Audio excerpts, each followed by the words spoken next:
ஜூலை 12 புனித வெரோனிகா. ஆண்டவர் இயேசு சிலுவை சுமந்து கொல்கொத்தா மலைக்குச் சென்றபோது இரத்தம் வழிந்தோடிய இயேசுவின் திருமுகத்தை துடைத்தவர்தான் வெரோனிகா.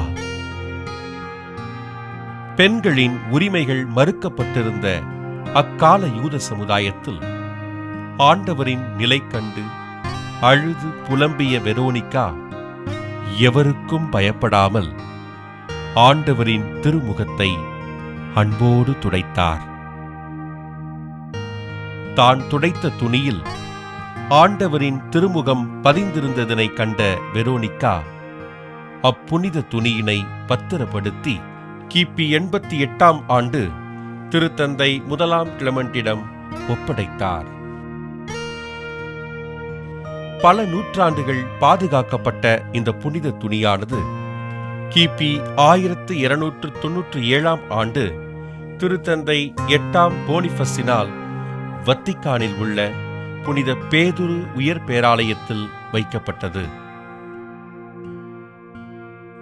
ஆண்டவரின் உயிர்ப்புக்கு பின்பு பிரான்ஸ் நாட்டிற்கு சென்ற வெரோனிகா பிரான்சின் பல்வேறு பகுதிகளில் நற்செய்தி அறிவித்ததாக வரலாறு பதிவு செய்கிறது.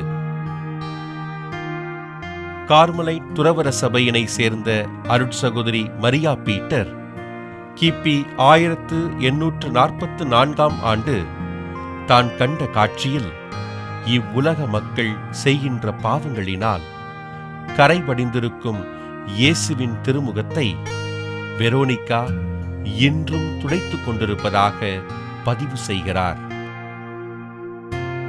அருட்சகோதரி மரியா பீட்டர் கண்ட காட்சியே இயேசுவின் திருமுக பக்தி முயற்சி பரவ காரணமாக அமைய திருத்தந்தை 13ஆம் சிங்கராயர் கிபி 1885ஆம் ஆண்டு இப்பக்தி முயற்சிக்கு அங்கீகாரம் அளித்தார்.